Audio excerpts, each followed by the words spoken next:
Oh, you're definitely on, Paul. Welcome back to Harry's Half-Assed Cookings, which today we're doing a cook-off with Paul. That's gonna be fun. We're doing meatloaf. I chose a Mexican recipe of meatloaf. You're on. Anyway, so let's start off with the basics. So you gotta preheat your oven to 325, and then in a large mixing bowl, we're gonna mix in everything except for the cheese and the salsa. So we're gonna grab in our pork, which you're gonna need a pound of pork or chorizo. Put that into the bowl. We're gonna also need a pound of ground beef. All right, let's open this up. Make sure it's all nice and good. Try not to get your hands on it.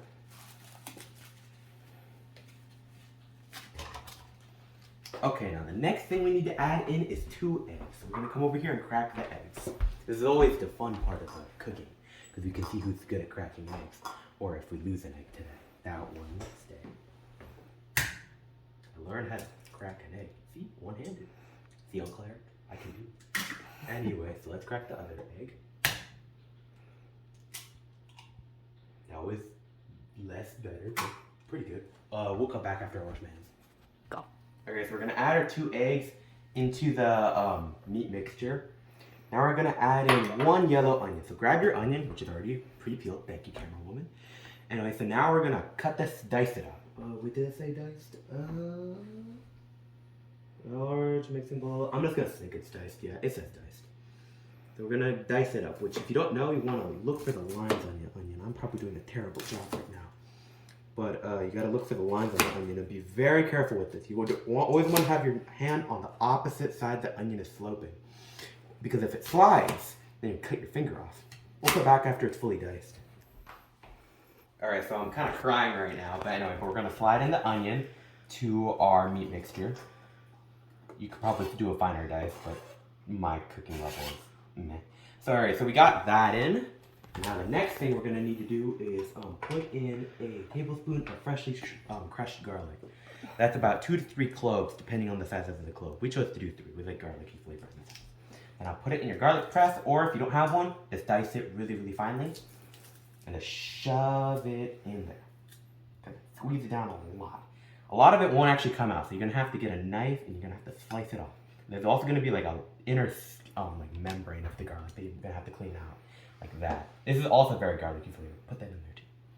Now we're gonna do this with the next 2 bit cloves of garlic. We'll cut back after we're done.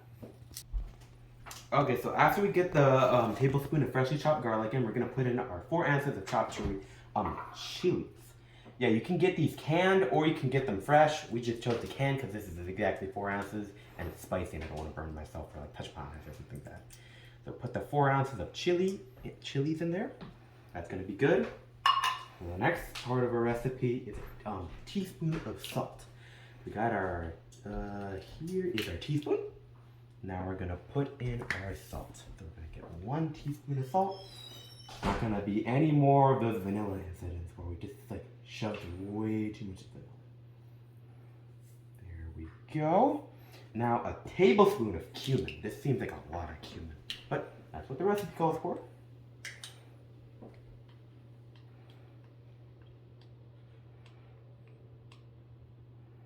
There we go. That's about good. All right, now is that the last thing we need to do? And yes, so that is all the ingredients, and now you're gonna mix this all together, and then we'll cut back after it's all mixed together. Okay, so we got this all mixed up by hand, so now we're gonna put like half of our mixture into our loaf pan. Make sure you get around half of it. Don't have to be too precise here, but please try your best here. I'm gonna press this into the loaf pan. Get it all nice and in there.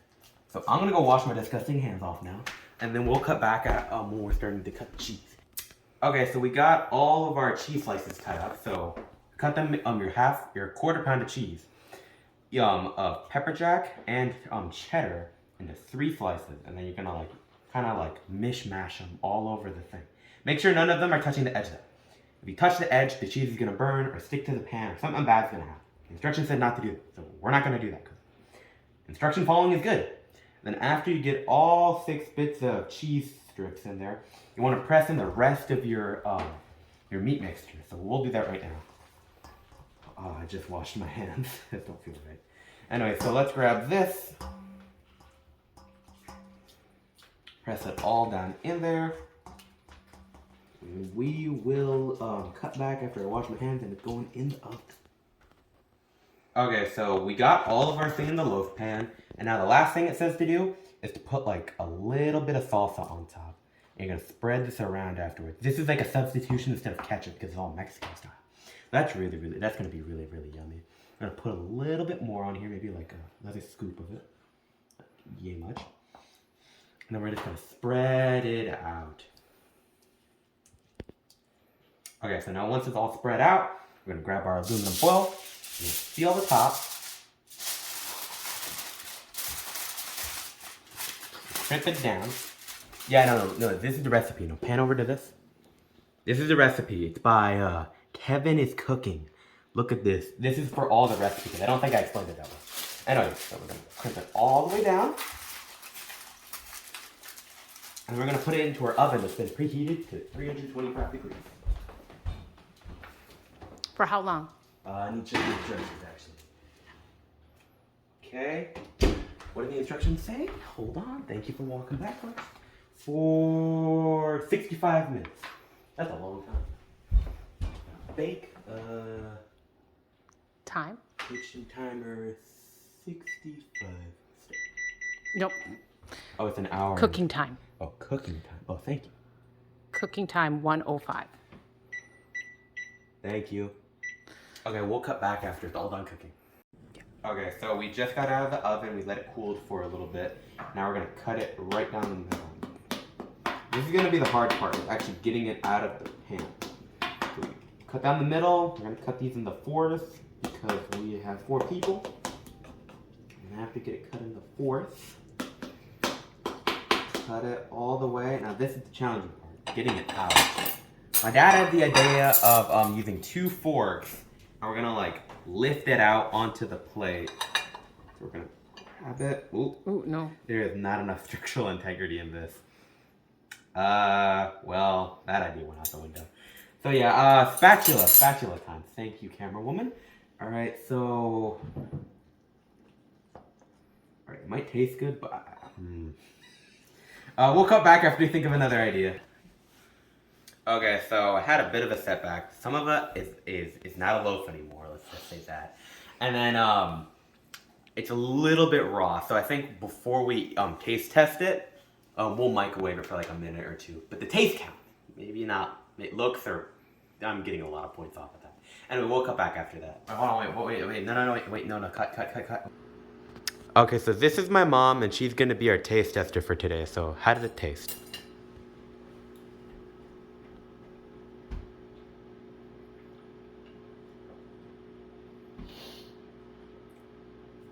C. C minus as a grade or just like yes? C, good, yes. Well, I heard it here first, folks. It's good. Now I'll cut over to Paul's video. Hi, Harry. I think you and I are going to try to make some comfort food today. You know, my comfort food is meatloaf. I like meatloaf.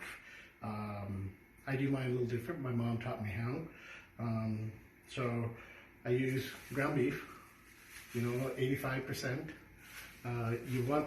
You want all the fat, not a lot of fat, but you don't want to go without because then it becomes too dry. Okay, so I have 2 pounds here, and typically I use 1 egg per pound, so I have two eggs here. We're going to use paprika.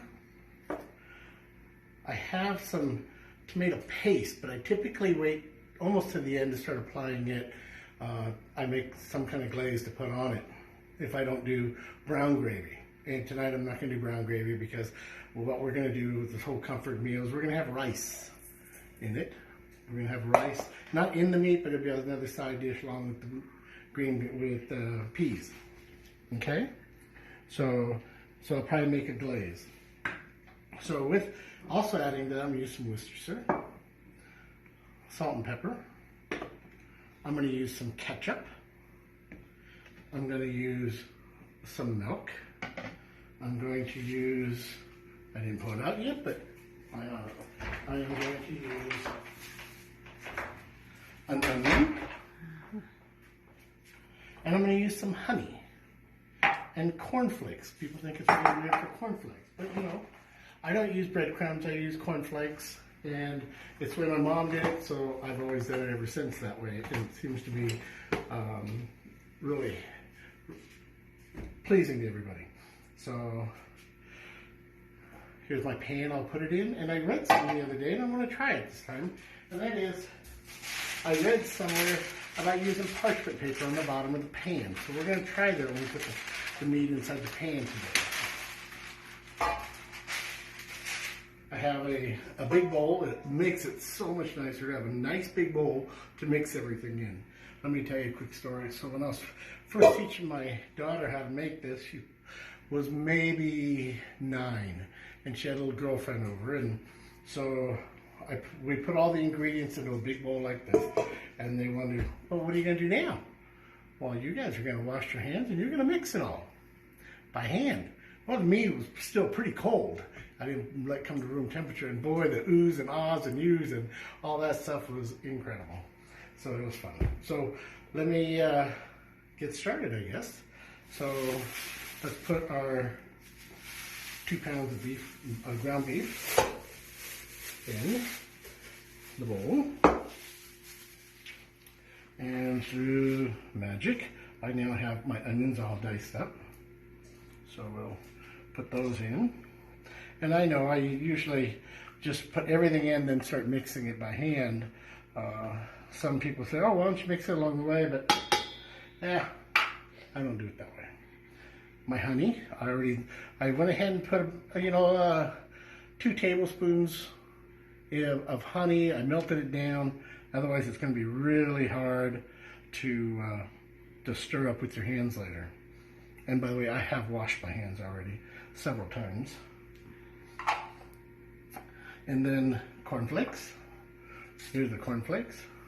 Usually a cup per pound typically. So we're going to put that in there. And I'll add the other stuff later. I add a little bit of milk.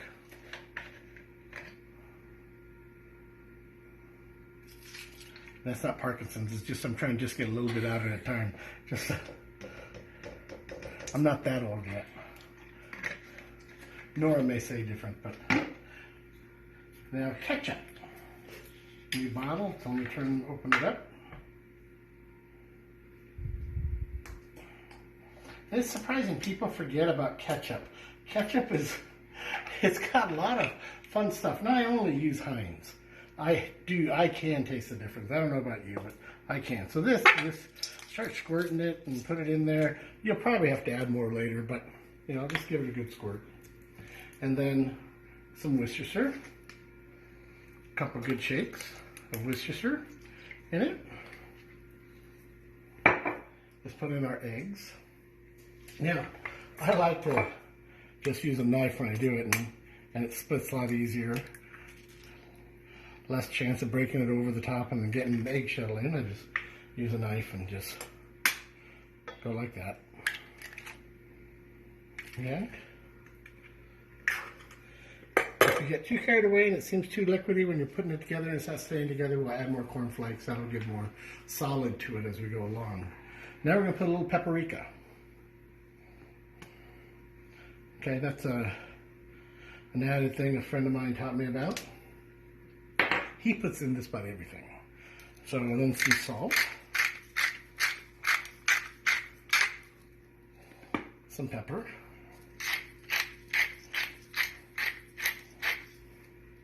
And then I think that's it. Let's mix her up and see what we come up with. So you can see it all mixing up really good. So I won't bore you with all this. Why don't we go ahead and pause, and when I'm all done mixing it all together, I will start it up again. Hi Harry, we're back, and I went ahead and did it all up. Now, the thing about the parchment paper, you only want it to be as wide as the bottom of the pan, because you're going to end up taking the parchment paper and lifting up when it's all done cooking and put on your cutting board to make it easier to slice. So it's probably easier also to put tight too again. So I ended up using all the cornflakes that I had, like I was saying. So I mixed it all up. Now I will go ahead and make a little indent here. And the reason I make the indent right here on the top, so later on, as it starts getting closer to the end, I'm going to put the glaze. There's a little trough for the glaze to sit in. And so that's what I do. So I'm sure you'll come up with another way or something even better. And please share when you figure it out. So now, over this way, I preheated my oven to 375. So it's set for 375, and we're going to put it on the middle shelf, the middle level here, and we're going to let it cook for about 40 minutes. And at that time, I'll come back. All right? See ya. It's me again. I lost my camera person. She's out walking the cat, and I seriously mean she's walking the cat.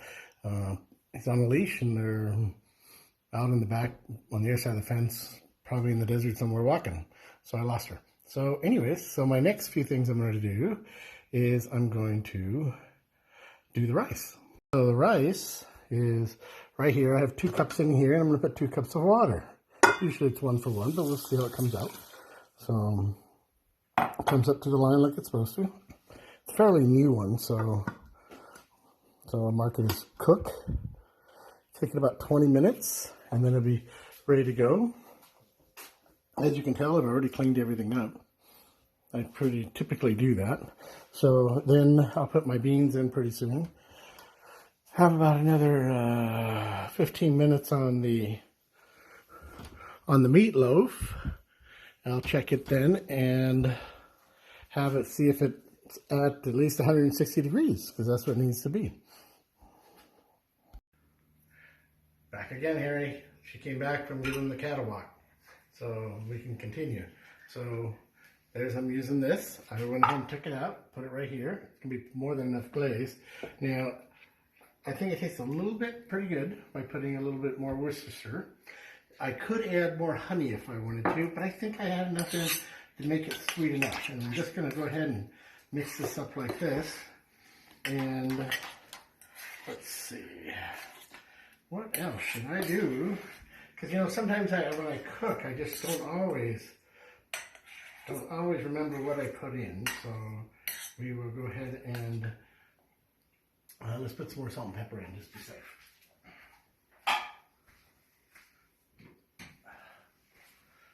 Some instructions have you actually use olive oil in the recipe, but I've never ever used olive oil. My mom's never used it in it because there's enough. That's why you want to go with 85% of fat inside your hamburger, so you don't have to add all those other oils and stuff. So, and there it is. Once I paste this on the top, it'll get soft. I'll do it in probably another 10 minutes or so. I'll put this on and let it cook in there. I'll check the temperature first. If it's about 150, I think it's probably a good time to put it in. Right now, let's take a look at the temperature and see what it is. Here's my thermometer. Now, I still have like I said, another 15 minutes or so to go. But let's, out of curiosity, see what it's gone to. Still has a ways to go. It looks like, ooh, soft even when I put it in. So I can tell. Probably may not even register. Nope, it's not. So we got a long ways to go. Probably more than 15 minutes. So I'll let you go, and I'll be back soon. All right? See ya. Back, Harry. So we're going to check the temperature of this. I think we might be close enough to go ahead and put the glaze on. So here it is. And let's put this in and see. Of course, Nora's going to want to get really close. Remember, always when you put that in, don't go too far, because if you go too far, then you touch the other end. You want to be more in the middle of the meat, which you probably already know that because you've done so much cooking already. So we're coming up on 140. So we're going to put it on there, but again, we want to cook it to at least 160. So let's go ahead and put that on there. And let it cook with that. Of course, it's going to cool it off some. So we'll have to go with it and see what happens. Now this is going to melt on here. Again, the fun thing about some of this comfort food is you can play, and hard to really go wrong when you ain't do anything with it. So that's about all I think I want to put on it. Maybe a little bit more. See if I can do it like a cake almost. and hopefully it'll come down a little more than I do, because I usually will do gravy, because I like gravy with mashed potatoes in this. It's, you know, that part I really like a lot. So, but this way here, since I was having rice, I decided to do a glaze. So we have probably another 15 minutes, and then we'll call it good and see what it's like. All right, hey, we're back.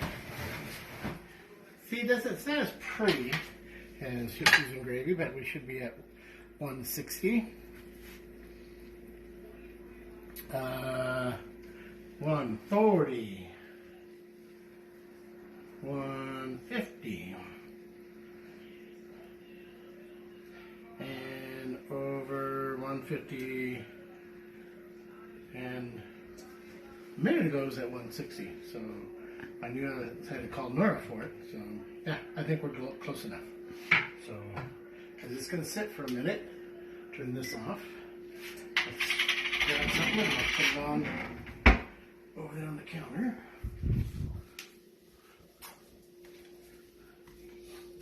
And then we're going to let it sit for a little bit. So let's put this in like that. And then we grab some tin foil. I always keep some laying around just for the heck of it. Let's sit here for a little bit, and then we will be back to serve it up. Okay? Thank you. Again. Harry, we're going to undo it. Here it is. So, and again, this is the first time I've used this parchment thing that I read about. So we'll pull it out. Oh! Well, that didn't work too well. That's too soggy. So let's get rid of that. Nothing. Oh, and it went And upside so- down. Just flop it out. Yeah, here we go. There we go. So,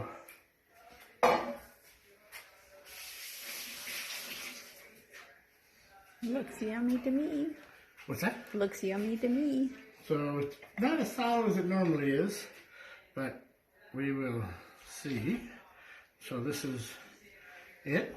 Now, something I sometimes do is I put green pepper and stuff in it. I didn't do it this time. I don't know why. So let's put one on a plate. We'll do another one. Whoa. I'm not sure I like the parchment paper idea. I like it when the stuff runs away from it. So, Harry, the sauce tastes good. I don't know, Nora probably filmed everything but me, but anyways. So, let's get some rice on here.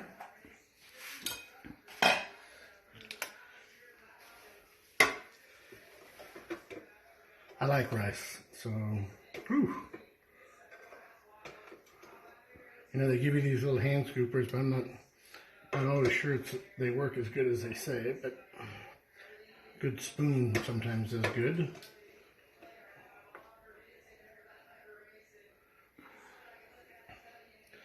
Whoops, let's get the peas for Nora. So here are the peas, and some of those out.